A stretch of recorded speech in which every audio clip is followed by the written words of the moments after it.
సాగర నగరం విశాఖ ప్రకృతి సోయగాలకు పెట్టింది పేరు. అందమైన బీచ్లు, పార్కులతో టూరిస్టులకు గమ్యస్థానంగా మారింది. సబ్మరైన్ మ్యూజియంతో పాటు యుద్ధ విమానం పర్యాటకుల్ని మంత్రముగ్ధుల్ని చేస్తుంది. ఇది రాష్ట్రంలో టీడీపీ ప్రభుత్వం అధికారంలో ఉన్నప్పటి పరిస్థితి. కానీ వైసీపీ పవర్లోకి వచ్చిన తర్వాత ఈ రంగాన్ని గాలి కొదిలేసింది. టూరిజంకు తూట్లు పొడిచింది. ఒక్కటంటే ఒక్క ప్రాజెక్టు కూడా చేపట్టలేదు. పైగా ఉన్న వాటిని ధ్వంసం చేసింది. ఋషికొండకు గుండు కొట్టి సున్నం బొట్లు పెట్టింది. 100 కోట్ల ప్రజాధనంతో రాజమహల్ను నిర్మించుకుంది.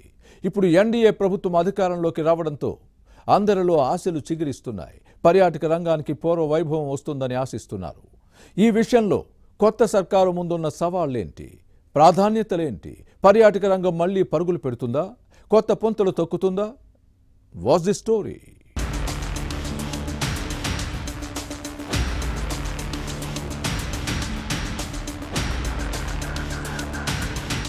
సాగర నగరం విశాఖ టూరిజానికి ఫేమస్. పర్యాటకులకు గమ్యస్థానం, తక్కువ పెట్టుబడితో ఎక్కువ ఆదాయం వచ్చే మార్గం. కానీ గత వైసీపీ ప్రభుత్వం ఈ రంగాన్ని నిర్లక్ష్యం చేసింది. ఆదాయ మార్గాన్ని వదులుకుని ఆ సెక్టార్ అభివృద్ధిని విస్మరించింది. ఇప్పుడు రాష్ట్రంలో కొత్త ప్రభుత్వం కొలువు తీరింది. సర్కార్ ప్రాధాన్యతలు మారుతున్నాయి. టీడీపీ నేతృత్వంలోని ఎన్డీఏ సర్కార్ ప్రయారిటీస్ ఏంటో ఈ శాఖ అధికారులకు బాగా తెలుసు. అందుకే ఇప్పుడు పరుగులు పెడుతున్నారు. గతంలో చంద్రబాబు ముఖ్యమంత్రిగా ఉన్నప్పుడు విశాఖలో అంతర్జాతీయ స్థాయి ఈవెంట్స్ జరిగేవి. బెలూన్ ఫెస్టివల్, అందాల అరకులో పతంగుల పండుగ, యాంటింగ్ ఫెస్టివల్, ఇలా పలు కార్యక్రమాలు జరిగాయి. టూరిస్టులతో కళకళ్లాడేది. అంతేకాదు చంద్రబాబు నాయుడు ఈ శాఖపై దృష్టి పెట్టి పర్యాటకులకు గమ్యస్థానంగా మార్చారు. ఈ రంగంలో అత్యధిక ఆదాయం ఉమ్మడి విశాఖ నుంచే వచ్చేది. పర్యాటక రంగ పరంగా అభివృద్ధి ఏదైనా జరిగిందంటే అదొక్క తెలుగుదేశం ప్రభుత్వం హయాంలోనే అని స్పష్టంగా చెప్పవచ్చు. భీమిలి నుంచి ఫిషింగ్ హార్బర్ వరకు పలు పర్యాటక ప్రదేశాలు రూపుదిద్దుకున్నాయి. బీచ్ రోడ్ లో submarine, TU-142 Sea Harrier museum special attraction గా మారాయి. తొట్లకొండ, ఎర్రమట్టి దిబ్బలు, కైలాసగిరి, ఇలా పలు ప్రాంతాలు పర్యాటకులను ఆకర్షించాయి. కానీ 2019లో వైసీపీ సర్కార్ అధికారంలోకి వచ్చిన తర్వాత విశాఖ గత వైభవాన్ని కోల్పోయింది. ఒక్క కొత్త ప్రాజెక్టు కూడా రాలేదు. పైగా చేతిదాకా వచ్చిన పథకాలను కూడా చేజార్చుకుంది. జోడుగుళ్లపాలెం బీచ్ కి కొట్టుకొచ్చిన ఎంవి మాషిప్ కు ఒక రూపం ఇవ్వలేకపోవటమే ఇందుకు నిదర్శనం. అప్పట్లో నౌకలో ఫ్లోటింగ్ రెస్టారెంట్ ఏర్పాటు చేస్తామని ప్రకటించినా అది కార్యరూపం దాల్చలేదు. దీన్ని బట్టి పరిశీలిస్తే అప్పటి సర్కార్కు ఈ రంగంపై ఉన్న చిత్తశుద్ధి ఏంటో ప్రజలకు అర్థమైంది.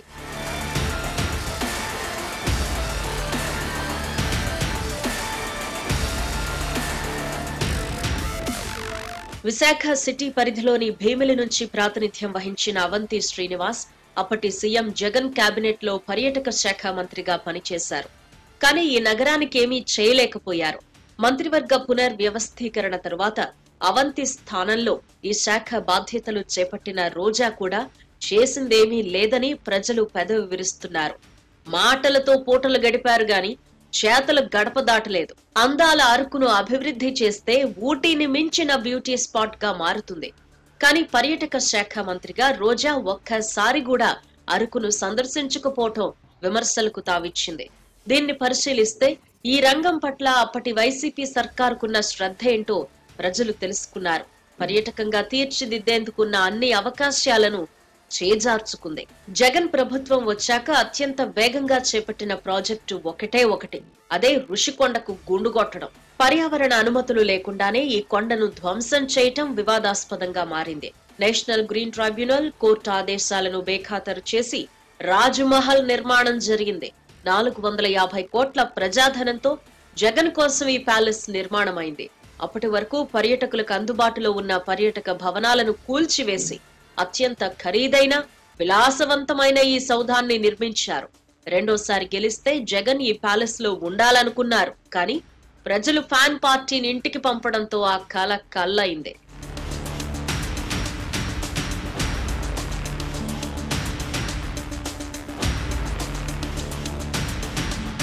ఇక ఉమ్మడి విశాఖలో ఉన్న ఏపీ టూరిజం గెస్ట్ హౌస్ లను ప్రైవేట్ పార్టీలకు కట్టబెట్టేందుకు పావులు కదిపారు గత పాలకులు. టెండర్లు దక్కించుకున్న సంస్థలు పనులు చేస్తున్నాయి. ఇక్కడున్న టూరిజం కార్పొరేషన్ బస్సులు తగ్గిపోయాయి. పర్యాటక ప్రదేశాల్లో మౌలిక వసతులు కల్పించడంలో గత సర్కారు విఫలమైంది. మొత్తం టూరిజం శాఖను దివాలాకోర్ డిపార్ట్మెంట్ గా మార్చేసింది. ఉన్న అధికారులు కూడా పనిచేయటం మానేశారు. ఇప్పుడు కూటమి ప్రభుత్వం రావడంతో మళ్లీ అదే ఆఫీసర్లు ఉరుకులు పరుగులు పెడుతున్నారు. పాత ఫైళ్లకు బూజు దులుపుతున్నారు. అంతేకాదు Visakha Rushikonda blue fog beach ను గత పాలకులు పట్టించుకోలేదు. కానీ కొత్త ప్రభుత్వం అధికారంలోకి వచ్చిన తర్వాత ఇప్పుడు పనులు జరుగుతున్నాయి. అప్పట్లో యథా జగన్ తథా అధికారులు అన్న చందంగా వ్యవహరించారు. కానీ ప్రస్తుతం కొత్త ప్రభుత్వ ప్రాధాన్యతలను గుర్తెరిగి ప్రవర్తిస్తున్నారు.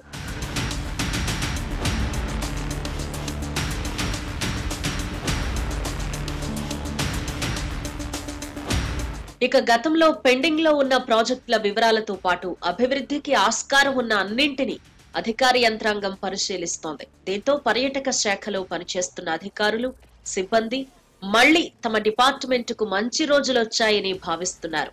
అయితే భారీ వ్యయంతో నిర్మించిన ఋషికొండ ప్యాలెస్, టూరిస్టుల రూమ్స్ ఉపయోగపడే అవకాశాలు తక్కువే. ఇప్పటికే ఋషికొండ రాజ్ మహల్ రహస్యాలను ప్రజలకు చూపించేశారు. మరి తర్వాత ఏం చేస్తారో చూడాలి. మరోవైపు ఈ శాఖలో కొందరు అధికారులు జగన్ కు తాబేదారులుగా వ్యవహరించారు. వారి మీద ఎలాంటి చర్యలు తీసుకుంటారో చూడాలి. మరోవైపు టూరిజమే వ్యాపారంగా బతికే వారంతా కొత్త ప్రభుత్వంపై కోటి ఆశలు పెట్టుకున్నారు. విశాఖలో పర్యాటక రంగానికి పూర్వ వైభవం తీసుకురావాలని కోరుతున్నారు. ముఖ్యమంత్రి చంద్రబాబు నేతృత్వంలోని ఎన్డీఏ సర్కార్ ఈ సెక్టార్ అభివృద్ధికి ఎటువంటి బృహత్ ప్రణాళికలు తీసుకొస్తుందో చూడాలి. ఎన్డీఏ హయాంలోనే టూరిజం కు మహర్దశ వస్తుంది అనే ఆశతో ఉన్నారు. చంద్రబాబు సర్కార్ ఎలా వ్యవహరిస్తుందో పరిశీలించాలి.